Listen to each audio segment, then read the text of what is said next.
Ayan. So, happy Sunday po sa ating lahat. So, ayan, hindi daw pwedeng umalis na hindi ako nagtuturo. Ayan. Kaya ako nandito today. So, today we will be starting in a new series. So, natapos na po tayo last week dun po sa atin pong series on the new wine overflowing. So, just a recap. So, ano po yung 4 steps na kailangan po natin to have a life overflowing with new wine? So, yung first step po natin is longing. And then after the longing, ano po yung susunod? We need to empty ourselves, our vessels. So the emptying, and then after emptying, ano po yung susunod? Ayan. So after po na nawala na yung lahat ng mga baggages po natin, the next one is feeling. And then after that, dapat hindi po tayo mag-stop dun sa feeling. But we must desire for the last step, which is the overflowing. So, yun po yung atin pong new wine series. So, ngayon ay mag-start po tayo sa panibagong series which is connected pa rin siya sa atin pong new wine. Ayan. So, uumpisan po natin yung atin pong series, The 7 Miracles in John. So, sa book po ni John or The 7 Miracles of Jesus in the book of John. So, familiar po ba tayo sa 7 Miracles of Jesus? So, kung nabasa na po natin ang book ni John, I believe na familiar po tayo. So, do we believe that when we receive the Lord Jesus Christ as our personal Lord and Savior, ay napuspos po tayo ng Holy Spirit? Amen po ba? And our lives started to change. Tama? So, hindi na po tayo yung old. So, our lives started to change and we start to experience signs, wonders, and miracles. Amen? So sabi po in Mark 16, verses 15 to 19, He said to them, Go into all the world and preach the good news to all creation. Whoever believes and is baptized will be saved, but whoever does not believe will be condemned. And then in verse 17, And these signs will accompany those who believe. In my name, they will drive out demons, they will speak in new tongues, they will pick up snakes with their hands, and when they drink deadly poison, it will not hurt them at all. They will place their hands on the sick people, and they will get well. So ito po yung promise ng Panginoon. These are the signs that will follow those who believe. So ito po yung promise niya. So our life in Jesus Christ ay may mga may kaakibat po na signs and wonders. Do we agree? Ayan. So kung dati, nung hindi mo pa kilala si Lord, siguro sa mga estudyante po natin, marami tayong naipon na palakol, na grades. Pero nung nakilala mo na si Lord, nagbago na, di ba? Dapat, nagbago. So, hindi na palakol yung grades mo. Dapat, line of 9, puro line of 9 na yung grades mo. Kung 8, okay lang din naman. Okay? So, kung dati, yung mga estudyante natin, yung mga SWAT dati, hirap na matustusan yung ating pong pag-aaral. Ngayon, mga professionals na po ang marami sa atin. So, kumikita na tayo ng sarili nating pera. So sa mga nanay po natin, kung dati, hirap po tayong pagkasyahin yung budget na ibinibigay po ng asawa po natin sa bahay. Pero nung nakilala natin si Lord, natutunan po natin na si Lord ang supplier ng lahat, ay alam ko po at naniniwala ako na sobra-sobra pa po yung resources na ibinibigay ng Panginoon sa atin. So kung dati, kumakain lang tayo siguro ng 3 meals a day, so, dapat ngayon ay, syempre, nag-level up. So, meron ng AM snack, may PM snack, baka meron pang midnight snack, di ba? Yung mga nagre-review. Okay? So, sa mga tatay naman po natin, yung may mga sakahan, so, maybe before, tayo po ay nakikisaka lang or tayo po yung tenant na sinasabi, pero nung nakilala po natin ang Panginoon, nagbago. So maybe some of us, meron na po tayong mga sariling field or may mga sarili na po tayong mga lupa. So kung dati, ang gamit mo lang ay bisikleta or ikaw ay nakamotor, hirap na hirap pag umuulan. Pero ngayon, ayan, meron ka na sariling sasakyan. Ayan, amen? Kung dati, lahat ng sakit, nasa iyo na, di ba? Nasa iyo na lahat ng sakit. Pero nung nakilala mo si Lord, alam mo na siya ang nagbibigay ng kagalingan at hindi niya kalooban na ikaw ay magkasakit. I believe na tinanggap po natin yung good health. Amen? And maybe some, sa atin pong mga young couples, marami po tayong narinig na kwento on how they have been struggling to have their own families, na magkaroon po ng mga, ng sarili nilang mga anak. Pero ngayon nakita po natin na marami po sa mga young couples po natin ay blessed na po ng Panginoon. They have not just one baby, yung iba, dalawa, ayan, mga pangatlo na yung iba. Amen? So, nakita po natin that after we receive the Lord Jesus Christ sa buhay natin, nandun na nagkaroon ng changes. May mga signs and wonders po na kaakibat. So, my question today is, do we keep longing for these signs or miracles to happen sa atin pong mga buhay? Do we still have that desire or longing na itong mga signs, itong mga miracles na ito ay patuloy po na mangyari sa buhay po natin? Or do we already stop? Nag-stop na ba tayo? Okay na ako dito, Lord, di ba? Kasi minsan, sabi natin, ang Christian, humble tayo, di ba? Okay na tayo, mahirap tayo, di ba? So, dapat low-key lang tayo, mahirap tayo, hindi pwedeng magkaroon ng sasakyan. But God wants to remind us today that our God is the best God. Amen? And tayo po ng mga anak niya, being God, being the best, we as His children, He also wants the best for each one of us. Amen? Naniniwala po ba tayo? So, God wants the best for each one of us. So, do we want the best? Gusto po ba natin ng best? Pag sinabi po nating best, ito yung pinaka-peak. So, kung sa English po natin, di ba, may good, better, best. So, pag sinabi nating best, ito na yung pinaka, kunwari, pinakamaganda, pinakagwapo, pinakamaayos na pamilya, pinakamaayos na tahanan, pinakamaayos na trabaho, pinakamagandang cellphone, pinakamagandang sasakyan, pinakamagandang relasyon sa loob ng tahanan. So ito po yung best na gusto ng Panginoon sa bawat isa po sa atin. And I believe na wala naman po siguro sa kalagitnaan natin na gusto natin ng second best. Gusto natin yung best. Amen? So the title ng ating pong aaralin for today, The Best is Kept for You and Me. So this is the promise of God. The best is kept for you and me. At ano daw po ang dapat nating gawin for this best na maranasan po natin sa ating pong mga buhay. So today, malalaman po natin by studying the first miracle that Jesus did in the book of John. So sino po nakakaalam ng first miracle na ginawa po ng Panginoon sa book of John? Ayan. So anong ginawa ni Lord sa wedding at Cana in Galilee? So the first miracle was the turning of water into wine. Ito po ay ginawa ni Jesus during a wedding at Cana in Galilee. Now, the first, lahat po ng first ay importante. Do we believe? Naniniwala po ba tayo? Di ba sa mga baby, yung napaka-memorable yung first na lakad, yung first na word. Di ba pinag-aawayan pa kung ang first na word niya ay nanay or tatay or daddy, mama, papa, di ba? So, yung first na nail cut, yung iba nga, di ba, tinatago pa nila yon. So, very important ang first. So, today, aaralin po natin yung first miracle that Jesus did in the book of John, the turning of water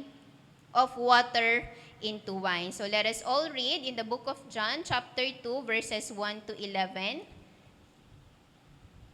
So in verse 1, nakalagay po dito, on the third day, a wedding took place at Cana in Galilee. Jesus' mother was there, and Jesus and his disciples had also been invited to the wedding. When the wine was gone, Jesus' mother said to him, "They have no more wine." "Dear woman, why do you involve me?" Jesus replied, "My time has not yet come." His mother said to the servants, "Do whatever he tells you." And then in verse 6, nearby stood 6 stone water jars, the kind used by the Jews for ceremonial washing. each holding from 20 to 30 gallons. Jesus said to the servants, "Fill the jars with water." So they filled them to the brim. Then he told them, "Now draw some out and take it to the master of the banquet." They did so, and the master of the banquet tasted the water that had been turned into wine.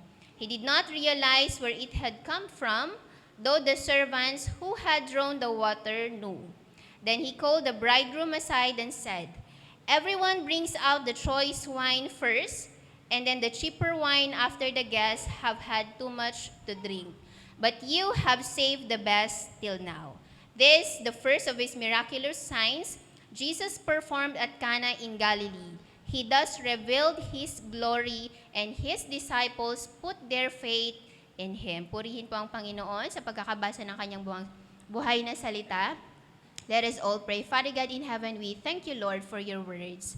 And so, God, we just pray na patuloy mo nga po kaming samahan as we continue to unveil the rema of your words. Father, may you open our hearts and even our mind, Panginoon, na matanggap po namin, Panginoon, what is the best that you have kept for each one of us. And so, Lord, we just continue to ask for your Holy Spirit to fill us, to be in our midst as we continue our study. And Lord, dalangin ko nga rin, Panginoon, that may you hide me beneath your cross, that you and you alone be glorified and be magnified. Father, we thank you and we bless you. In Jesus' name we pray. Amen. So, yung title po ng ating pong aaralin, kagaya po na nabanggit ko kanina, The Best is Kept for You and Me. So, first ang John po ay sinulat ni John. Si John po ang nagsulat ng Book of John. So John is one of the 12 disciples po ng Panginoon. Si John ang tinagurian po na the disciple whom Jesus loved, or John the Beloved.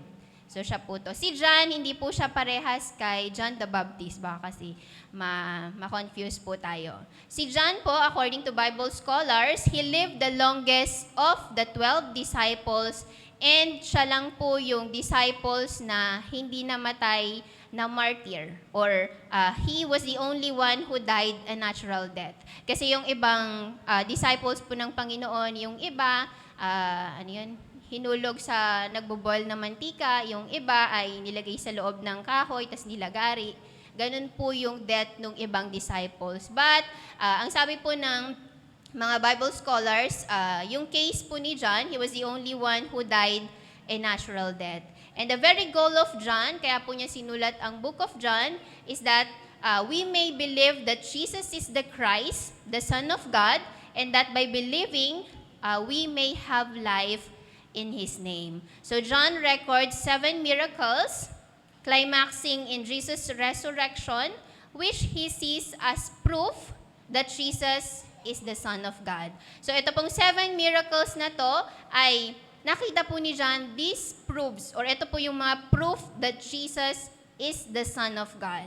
So sabihin nga po natin, these signs are proof that Jesus is the Son of God. So meron pong proof, meron pong patunay that Jesus is the Son of God. And I believe that as children of God, it follows na meron ding proof na makikita dapat sa buhay po natin that we are sons of God, that we are sons of God, na tayo po ay anak ng Panginoon. Because ang sabi po ng Bible, once we receive the Lord Jesus Christ, He has given us the right to be called sons of God.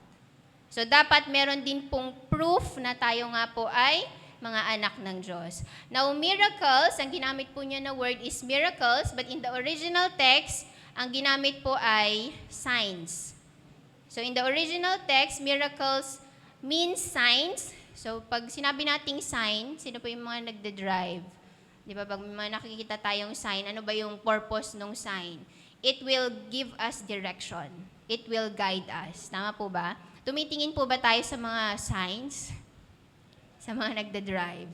Ayan, importante po na tumitingin po tayo sa mga signs. Kasi ito po yung mag-guide po sa atin dun sa right direction.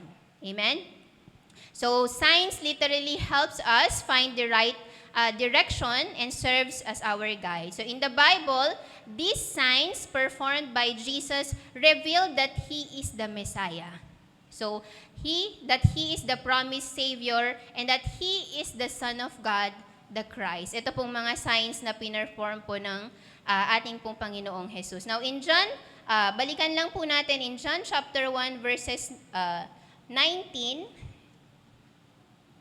So, dito po tinatanong po ng mga Pharisees, mga Levites, kung si John the Baptist ba yung inaantay nila. Kasi during that time, hinihintay po nila na darating ang Messiah. Or hinihintay po nila si Jesus Christ. So tinanong po nila si John the Baptist kung siya na nga yung hinihintay po nila.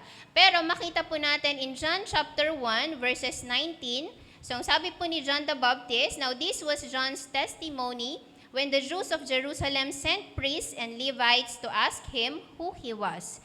He did not fail to confess, but confessed freely, 'I am not the Christ.'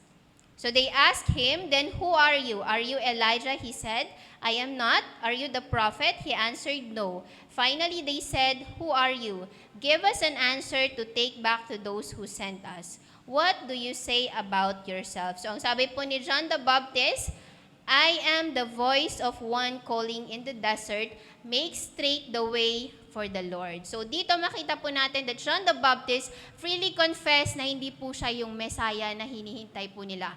Pero ang purpose po ni John the Baptist is to prepare the way for the coming of the Lord Jesus Christ. So in Matthew 11 verses 1 to 6, pwede po ba nating makita dito? The disciples of John the Baptist asked the Lord Jesus Christ kung siya na nga ang ating pong Panginoong Jesus. So in Matthew 11, tingnan po natin. Verses 1 to 6. So after Jesus had finished instructing his 12 disciples, he went on from there to teach and preach in the towns of Galilee. And then in verse 2, when John heard in prison what Christ was doing, he sent his disciples to ask him, "Are you the one who was to come, or should we expect someone else?" Jesus replied, "Go back and report to John what you hear and see. The blind receive sight, the lame walk, those who have leprosy are cured, the deaf hear, the dead are raised, and the good news is preached to the poor. Blessed is the man who does not fall away on account of me." So dito po nakita po natin na tinanong po ng mga disciples ni John the Baptist kung siya na nga yung Messiah na hinihintay po nila. Ang sagot po ng Panginoon, bumalik kayo kay John the Baptist at sabihin ninyo kung ano yung mga signs na nakita ninyo, kung ano yung mga signs na narinig ninyo. So these are signs and wonders that followed our Lord Jesus Christ, and makita po natin na ito pong signs and wonders na pinerform ng Panginoon, hindi po siya kayang gawin ng normal na tao lang. Hindi siya kayang gayahin ng normal na tao. Not even kung nabasa po natin, na-encounter po natin sa Bible yung merong mayaman na gusto niyang bilhin yung anointing ng mga disciples nung nagpagaling sila. So nirebuke sila ng Panginoon. Kasi hindi po siya pwedeng bilhin, hindi siya pwedeng gayahin hindi siya pwedeng i-perform ng normal lang na tao. So these are the signs and the proof that Jesus is the Son of God, and siya na nga po yung Messiah na inaantay po ng mga Jews. Now, balikan po natin yung first miracle. So in John chapter 2, verse 1. So gusto ko pansinin lang po natin dito.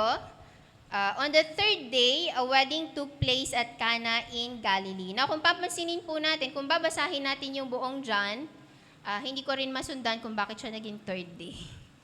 Ayan. So, on the third day, a wedding took place at Cana. Pero kung babalikan po natin yung creation series po natin, ano po ba yung nagawa nung day 3? So, we would remember na ang day 3, ang create po ng Panginoon ay vegetation. It was all the trees, fruit-bearing trees. Kasi ang wine po, galing po siya sa grapes, sa vine. Ayan, so dun po siya kinonect ni John. So, basahin po natin, tuloy po natin. So, on the third day, a wedding took place at Cana in Galilee. Jesus' mother was there, and Jesus and his disciples had also been invited to the wedding. So, yung nanay po ni Jesus, Mary, nandun po siya sa wedding na yon. So, according to Bible scholars, yung ikinasal ay relative po nila.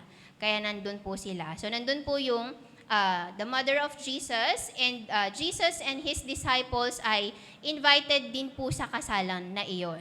Now, balikan po natin, kasi sabi po dito, si Jesus and his disciples ay kasama po dun sa kasalan na yon, invited dun sa kasalan na yon. Now, kung babalikan po natin in chapter 1, verse 29, so, yung kasama ni Jesus ay yung kanya pong first disciples, yung 5. So, bali 6 po sila lahat. So, in verse 29 ng chapter 1, so the next day, John saw Jesus coming toward him and said, "Look, the Lamb of God who takes away the sin of the world. This is the one I meant when I said, a man who comes after me has surpassed me because he was before me. I myself did not know him, but the reason I came baptizing with water was that he might be revealed to Israel." So yung first 2 disciples po ni Jesus ay dati pong disciples ni John, na nung dumaan po si Jesus, ang sabi ni John the Baptist ay, "The Lamb of God who takes away the sin of the world." So yung dalawang disciples po na yon, si Andrew at saka si John, ay they followed Jesus. So yun po yung first 2. So ang sabi po dito, when the 2 disciples heard him say this, they followed Jesus. Turning around, Jesus saw them following and asked, "What do you want?" They said, "Rabbi," which means teacher, "where are you staying?" So ang sabi po ni Jesus, "Come and you will see." So they went and saw where he was staying and spent the day with him. It was about the 10th hour.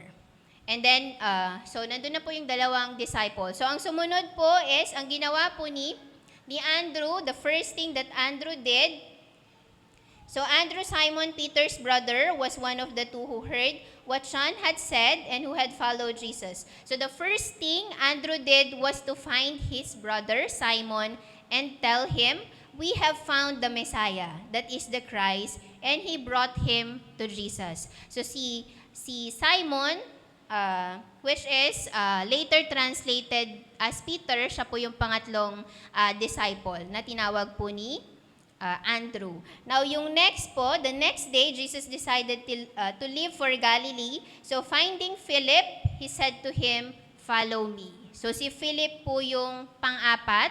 And then si Philip, tinawag po niya si Nathanael.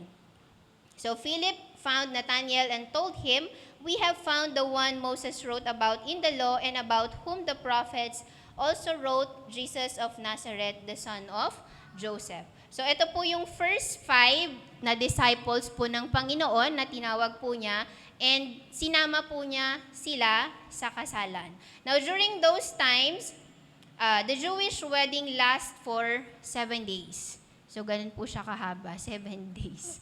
Okay? So pag tayo po pumupunta tayo sa kasalan, ano po yung dala natin? May dala po ba tayo?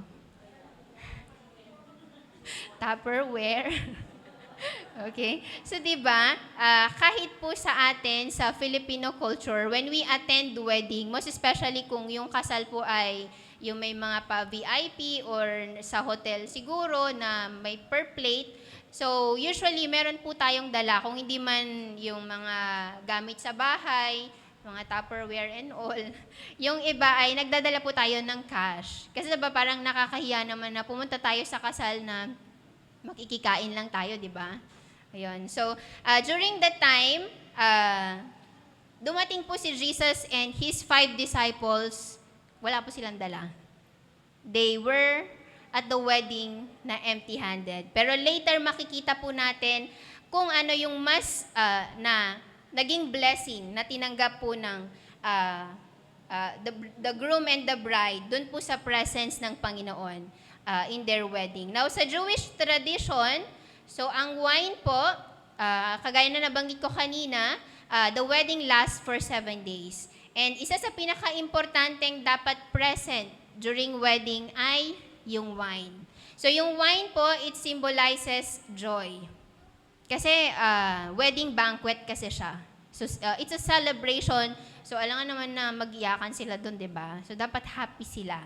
So, dapat meron pong wine. Yun yung mandatory na merong wine during the celebration. That is why it is very important na magkaroon po ng wine and hindi po mawala yung wine during the wedding. So it is very shameful on the part of the bride and groom and their families kapag naubusan po ng wine during the wedding. So yun po yung Jewish tradition po nila. Now in verse 3, kung babalikan po natin, ang sabi po dito, so when the wine was gone, nung naubos na po yung wine, pero hindi pa tapos yung kasal, so pumunta po si Mary, Jesus' mother said to him, they have no more wine. So when the wine was gone, Jesus' mother said to him, to Jesus, they have no more wine. And then in verse 4, dear woman, why do you involve me? Jesus replied, my time has not yet come. So pumunta po yung mother po ni Jesus sa kanya, sabi niya, wala na silang wine, ubos na. Pero hindi pa tapos yung kasalan. So makita po natin ano po yung sinagot ng Panginoon. So, dear woman, why do you involve me? Jesus replied, my time has not yet come. Now, maybe some of us, inisip po natin na rude yung reply or response ni Jesus kasi sabi niya dyan, dear woman, why do you involve me? Pero we must take note that during their time, sa Jewish po, yung dear woman po is a respectful word na ginagamit po nila. So, yan. So, it was a respectful word. So, dear woman showed his love and respect, and Jesus was reminding her that it was not yet time for people to know his true identity. So sabi niya po dyan, my time has not yet come. In other translations, ang ginamit po niya ay my hour. My hour has not yet come. So my time refers to Jesus' coming death. So his time to be revealed as the Messiah and crucified as the sacrificial lamb has not yet arrived. Ito po yung sinasabi po ng Panginoong Jesus. As if Jesus was telling, I have my own way, and we know that his ways are always higher than ours. So yung first point po natin, trust and obey, miracles will happen. So nung sinabi po ni Jesus, dear woman, why do you involve me? My hour has not yet come. My time has not yet come. So ano pong response ni Mary? Ano pong response ni nung nanay po ni Jesus? So ang sabi po niya in verse 5. So sabi po niya, his mother said to the servants, do whatever he tells you. So sinabihan po niya yung mga servants na gawin ninyo kung ano man yung sasabihin niyang gawin ninyo. So in verse 6, ayun. So makita po natin dito yung trust ni Mary kay Jesus. Na hindi man niya alam yung gagawin ni Jesus, pero nandun po yung tiwala niya na may gagawin ang Panginoong Jesus. So in verse 6, nearby stood 6 stone water jars, the kind used by the Jews for ceremonial washing. Each holding, so yung capacity po ng isang water jar ay nasa 20 to 30 gallons. So sabi po ng Panginoong Jesus, in verse 7, Jesus said to the servants, fill the jars with water. So they filled them to the brim. Pag sinabi po nating brim, malapit na siyang mag-overflow. So sobrang punong-puno po yung water jars po natin. Then he told them, after na na-fill na po nila yung jar with water, in verse 8, then he told them, now draw some out and take it to the master of the banquet. They did so, and the master of the banquet tasted the water that had been turned into wine. Now makita po natin that dito, that dun po sa trust ni Mary and the servants.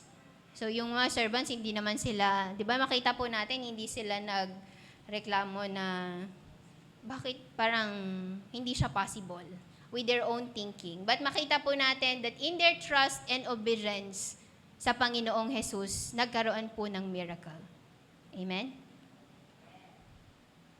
So kung kayo po yung servant, sabi niya, kakalagay lang ng tubig, tas kuha na kayo, draw out some, and dalhin nyo sa master ng banquet kasi siya yung parang host nung event, nung wedding. So, sabi niya, yun yung best wine na nakip pa rin nila up until the end. So, siguro kung yung iba sa atin, kung tayo po yung servant, isipin natin tubig lang yun, di ba? So, kung nung dinala mo, parang, siguro inaantay mo kung ano yung magiging reaction niya. Water lang ba yun? Okay? So, scientifically speaking po, kung aaralin po natin kung paano po nagagawa ang wine, so, it takes time to make a wine during their time. So, ang ginagawa po nila, dinadry muna nila yung grapes, tapos, pinepress po nila by barefoot threading. So, inaapakan lang po siya. Dinadry muna nila, tapos inaapakan po siya, yung paa po nila yung ginagamit nilang pang-press dun sa grapes. Meron po silang parang, hindi naman siya pool, parang concrete lang na merong dadaanan yung pag na-press na yung juice, meron siyang outlet. So kapag naipon na po yung juice, mag-undergo na po siya ng fermentation. So ang wine kasi nag-undergo po siya ng fermentation. So meron po siyang first stage, meron second stage ng fermentation. Then after that, meron pa po silang tinatawag na aging.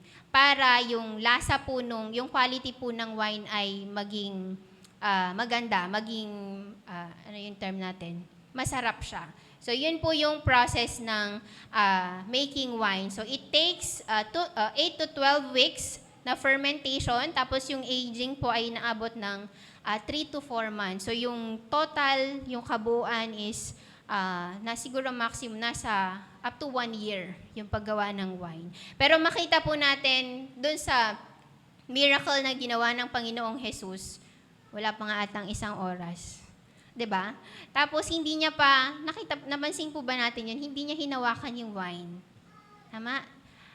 At his word nangyari that the water turned into wine. Ganon po ka-powerful ang ating pong Panginoon.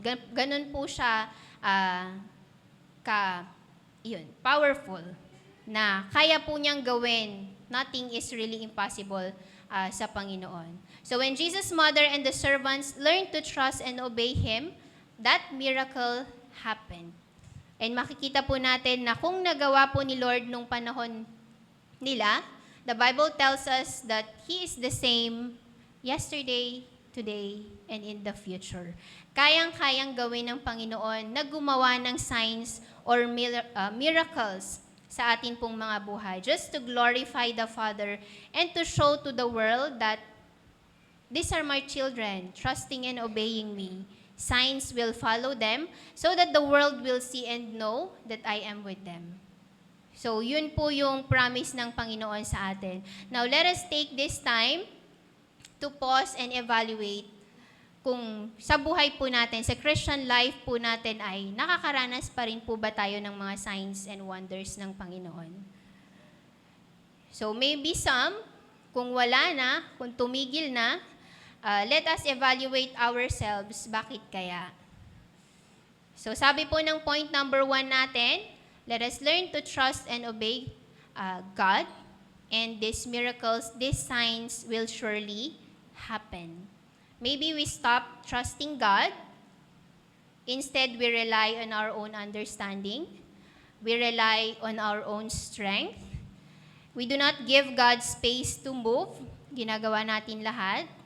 Kaya naman madalas, pagod po tayo. Kasi tayo ang gumagawa ng lahat. Wala ka nang iniwan na gagawin dapat ni Lord para makapag-perform siya ng miracle, para makapag-perform siya ng signs and wonders sa buhay mo. Sa atin pong mga estudyante, maybe, dahil sa kagustuhan mo na mataas yung grades mo, di ka na natulog, di ka na kumakain ng tama, di ka na nag-attend sa church, let us give space na mag-work si Lord. Kasi pag tayo lang yung gagawa, ang tendency kasi noon ay magiging mayabang tayo. So let us give God space na mag-move po siya, na makagawa siya ng signs and wonders sa buhay po natin. Kasi yun din naman yung gusto ni Lord. Ayaw niya na paghirapan natin lahat. meron tayong gagawin, pero hindi lahat gagawin mo. Kasi dapat mag-iwan ka ng gagawin ni Lord. Sa atin pong mga young professionals in the marketplace, ginagawa po ba natin lahat ng work, kaya tayo napapagod? Sabi ng Bible, promotion comes from God, not from the east nor from the west. Promotion comes from God. Gawin lang po natin yung part natin. And ito po yung promise ng Panginoon. He will make us the head and not the tail. Saan man po tayo naroon. So we must continue to put our trust sa Panginoon and maglaan po tayo ng space na mag-work ang Panginoon sa buhay po natin. Or, maybe we stopped obeying God. We stopped praying for signs and miracles na iparanas ni Lord. So today, God wants to remind us na dapat nandun pa rin po yung zeal natin, yung desire natin na hindi po mag-stop na nung mga nakaraang taon, nung nag-aaral tayo, ay pinaranas ni Lord yung signs and wonders. Dapat continuous na kahit na nag-work na tayo, may mga sariling pamilya na tayo, nandun pa rin na we desire, we long na ma-experience po natin yung signs and wonders na nanggagaling sa Panginoon. Kasi this will prove, ito yung mga signs, ito yung magpapatunay that we are children of God. Na we are the children of God, continuously trusting and obeying Him. That the name of the Father will be glorified. And yung joy po natin ay makompleto. Kasi ito naman yung gusto po ng Panginoon para po sa bawat isa po sa atin. So kung tayo man yon, yung we stop trusting God, we stop obeying God, we stop praying for signs and miracles, so hindi pa po late. So let us take this time to return to God and ask for His forgiveness. And once again, ibalik po natin yung tiwala natin sa Panginoon. Yung obedience po natin sa Panginoon and yung desire po natin to continuously experience signs and wonders sa buhay po natin. Huwag po tayong makontento na we are living a normal life.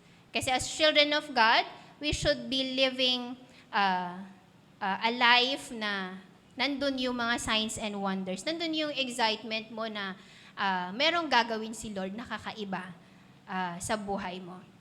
So whatever situations we are in today, let us continue to trust and obey Jesus and believe that miracles will surely happen and will continue to happen in our lives. So trust and obey not just when we are sure, when we are certain of things to happen, but even at times we are in doubt, we are full of uncertainties, full of worries and fear. So ano man po yung sitwasyon natin, ito po yung gusto ni Lord, that we continue to trust and obey Him. And that the best of all is that God is with us. So kapag ang Panginoon po ay nasa atin, it is the best. So yun po yung first na point natin, trust and obey, and surely miracles will happen. And then the second one is believe that the Savior, the best, has come. So balikan po natin in verse 6 to 11. So nearby stood 6 stone water jars, the kind used by the Jews for ceremonial washing, each holding from 20 to 30 gallons. So Jesus said to the servants, "Fill the jars with water," so they filled them to the brim. Then He told them, "Now draw some out and take it to the master of the banquet." They did so, and the master of the banquet tasted the water that had been turned into wine. He did not realize where it had come from, though the servants who had drawn the water knew. Then He called the bridegroom aside and said, "Everyone brings out the choice wine first, and then the cheaper wine after the guests have had too much to drink. But you have saved the best till now." This, the first of His miraculous signs, Jesus performed at Cana in Galilee. He thus revealed His glory, and His disciples, ano pong ginawa ng mga disciples niya? His disciples put their faith in Him. So sabi po ng master of the banquet, everyone brings out the choice wine. Pag sinabi natin choice wine, yun po yung best wine first. And then pag nalasing na lahat, pag malapit na mag-end, sa kanila ilalabas yung medyo cheaper na wine.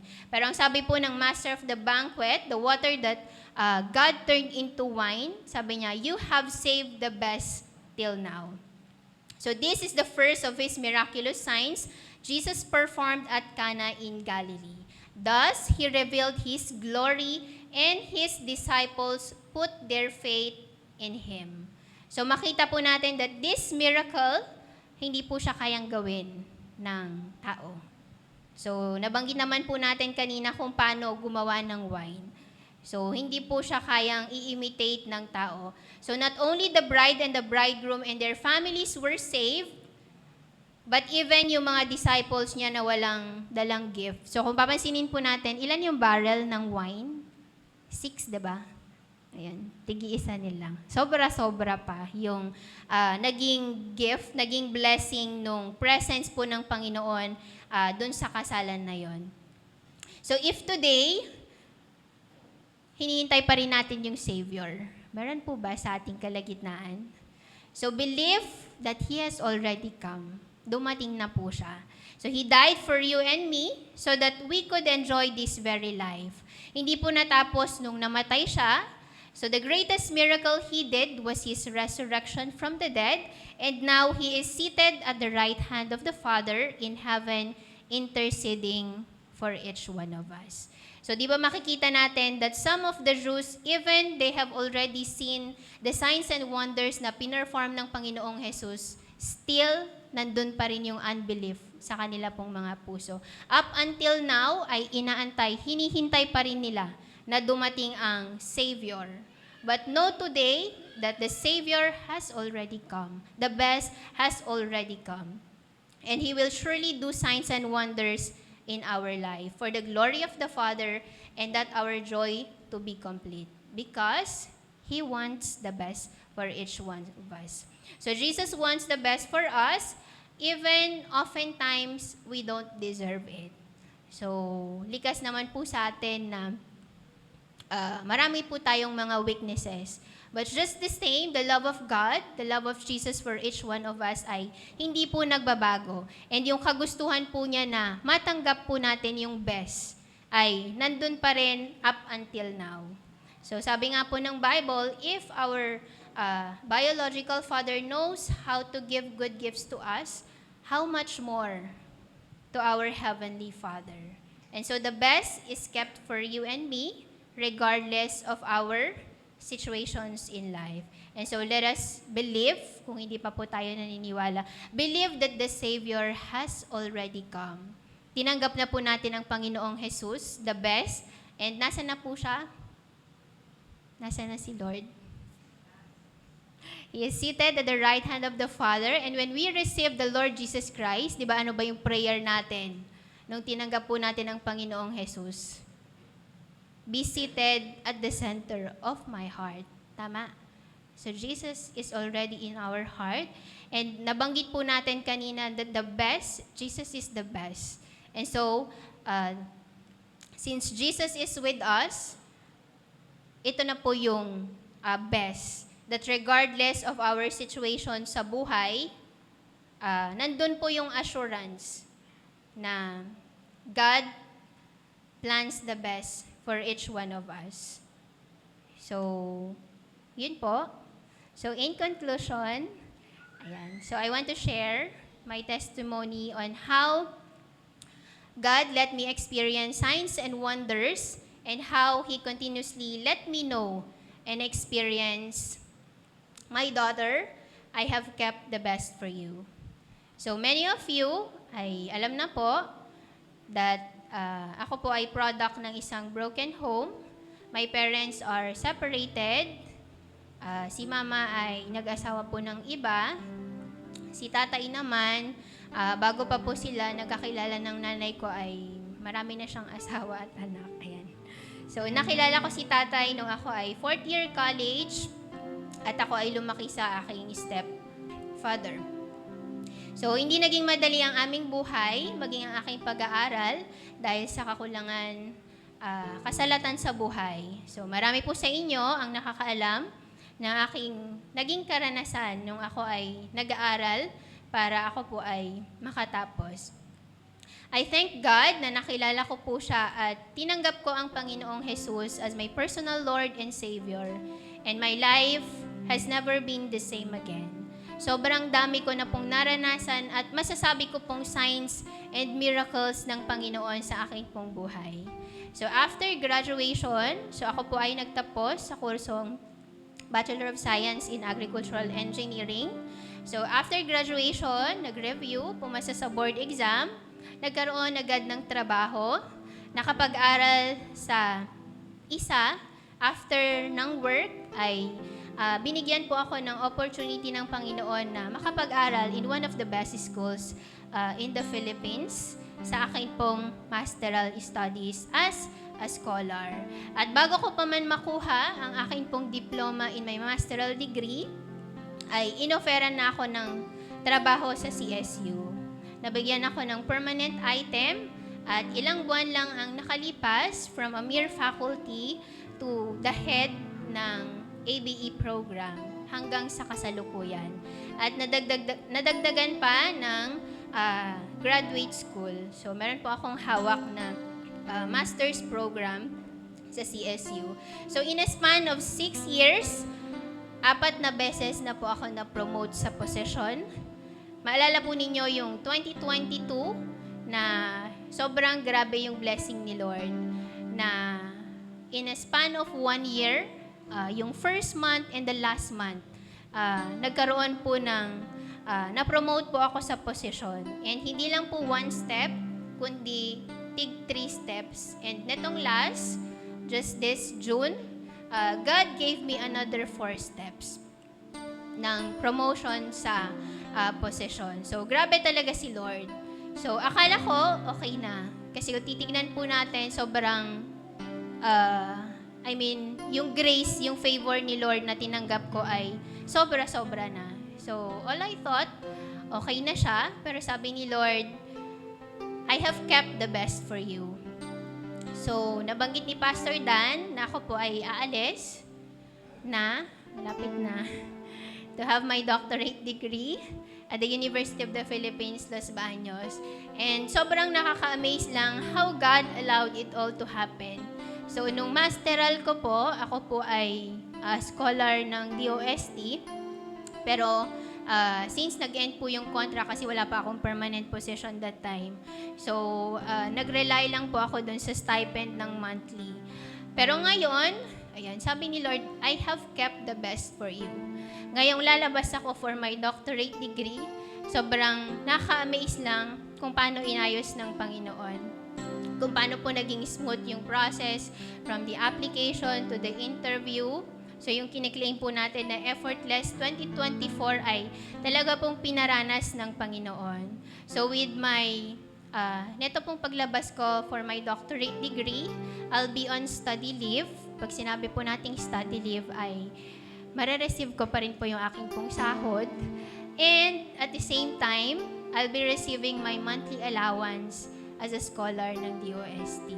So double compensated po talaga siya. So, grabe po yung promotion ng Panginoon. So, kung dati, hirap na hirap akong pagkasyahin yung aking pera nung nag-aaral pa lamang ako. But now, grabe yung grace ng Panginoon, yung pagpapala ni Lord, because I learned to trust and obey Him in the process. Even when alam ko po na hindi siya ganun kadali. And I consider this as signs kasi hindi po siya kayang gawin ng tao. It's all God's doing.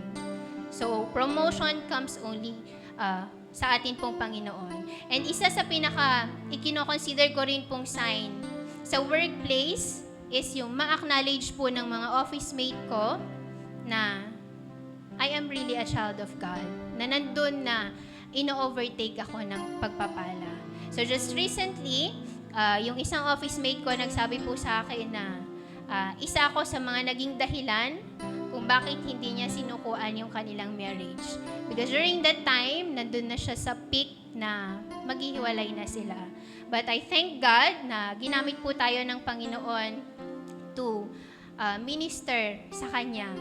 Kaya naman po, naging way tayo para yung marriage po nila ay masave. Nagkaroon po sila ng yung kanilang baby na matagal nang pinagpe-pray ay dumating po sa tamang panahon. And we really thank God. So, sa church naman po, kung dati, ako po yung Jennifer na wala kang pwedeng ipagawa. Okay na siya na nag-attend ng cell group, tahimik lang siya. Pag may tatanungin ka, sasagot lang siya. But I really thank God and I believe na kasama din po ito dun sa mga signs na ginawa ng Panginoon sa aking pong buhay. Na ngayon, nagagamit na rin po ako not just as a teacher sa school, but even as a teacher sa church. Ayan.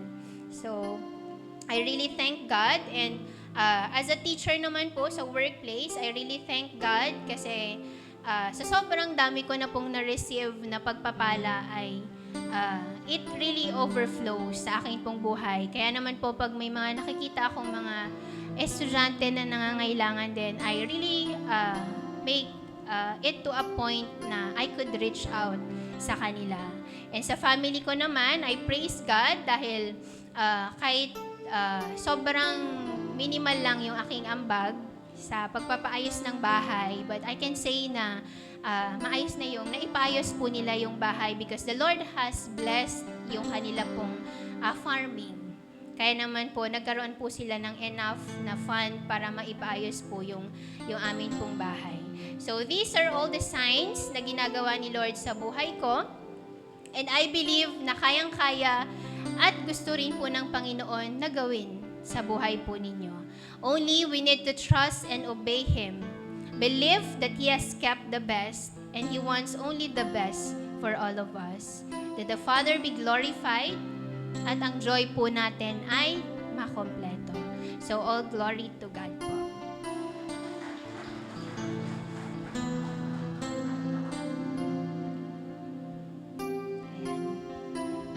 So the best of all is that God is with us. So ito po sana yung pangarapin po natin na saan man tayo mapunta, ano man ang maging sitwasyon natin, so long that God, that Jesus is with us, it will be the best. So hindi ko po alam ang sitwasyon ng bawat isa sa atin. So maybe in our lives, we already stopped experiencing signs or miracles and naging okay na lang sa atin.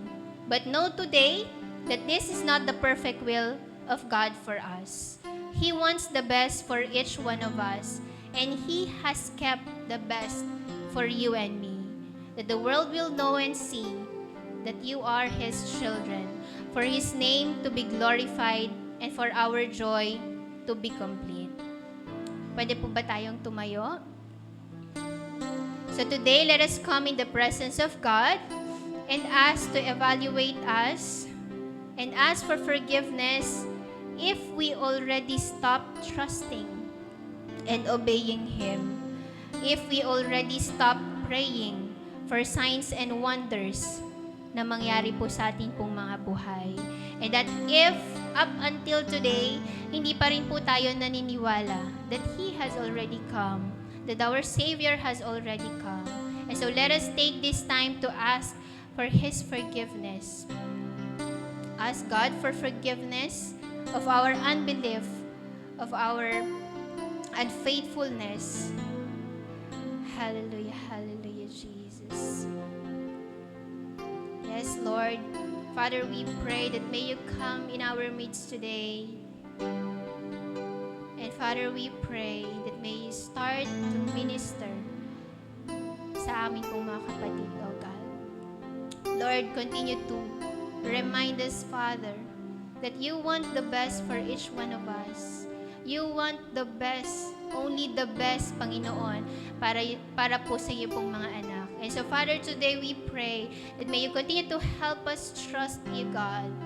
Continue to help us trust the process, trust the timing na ginagawa mo, Panginoon. And Lord, dalangin nga po namin, Panginoon, even in difficult times, O God, may you help us to obey you, God. May you help us to obey you, Father. Ano man po yung mga pinapagawa mo po sa amin, O God, na nahihirapan po kami.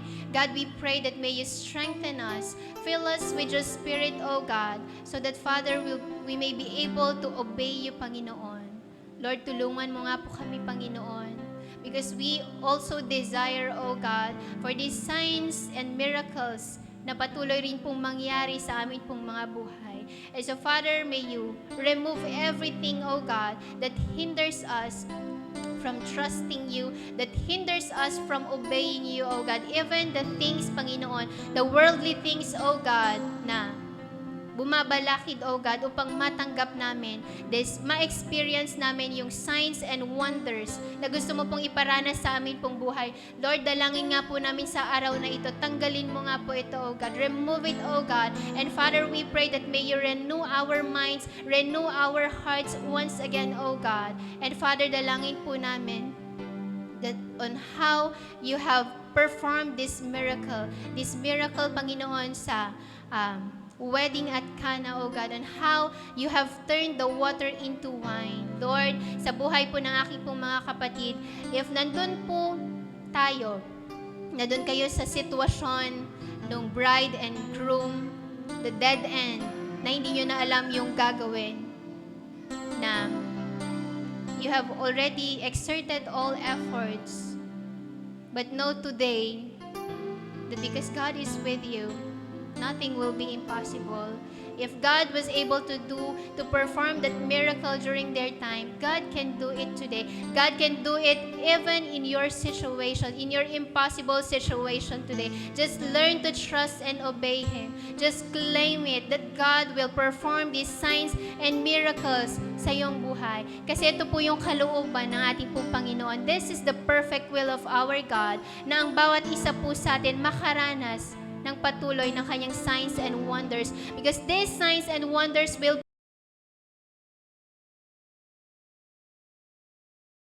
at hindi po kalooban ng Panginoon na tayo ay patuloy na maghirap, but God wants the best for each one of us. And so, Lord, marami pong salamat sa araw na ito, O God. We thank you, God, for once again reminding us of our stand as your children, and that because we have you, God, in our lives, we know, Panginoon, that the best is yet to come sa amin pong mga buhay. Panginoon, marami pong salamat, O God. And Father, I continue to speak your blessing upon your children, O God. Ikaw, Panginoon, ang higit na nakakaalam ng lahat ng kanila pong mga pangangailangan, O God. All the desires of their hearts, O God. All what they need, Panginoon. Good health, provision, promotion sa work, promotion sa kanila pong studies, promotion sa kanila pong business, O God. Father, this is your promise that you have kept the best for each one of us. And so, Father, I continue to claim, Panginoon, for these best things, O God, na mapangyari, matanggap, Panginoon, ng iyo pong mga anak sa araw na ito, O God. And Lord, on how you have done these signs and miracles sa aking pong buhay, alam ko, Panginoon, that even in their lives, you can do even greater miracles, O God, sa kanila pong mga buhay. That their joy be complete and that your name alone be glorified sa kanila pong mga buhay. Panginoon, marami pong salamat even for the very words na amin pong tinanggap sa araw na ito. Thank you, God, for the great reminder, O God, that, Lord, you have kept the best for each one of us. And so, Father, may you continue to help us, Lord, to trust and obey you, O God, and continue to believe, O God, that you have already nandito ka na sa aming mga puso, O God, that you have already come the best in our Savior, our Messiah, O God. Panginoon, marami pong salamat. May you seal everything, O God, that we have received for today. And Lord, dalangin na rin po namin, Panginoon, sa amin pong pansamantalang uwi sa amin pong temporary houses, O God. We pray for your protection to be upon each one of us. Lord, I continue to speak your blessing upon your children, O God. Good health and all kinds of favor and grace na patuloy po nilang maranasan, O God. And Father, I pray even that may you complete their joy, O God. Complete their joy, Panginoon, that the name of the Father be glorified. Panginoon, marami pong salamat at sa iyo na nga po namin ibinabalik ang lahat ng papuri at pasasalamat. Sa pangalan ni Jesus, lahat po magsabi ng Amen. Ayan. So, God bless po. See you po next Sunday.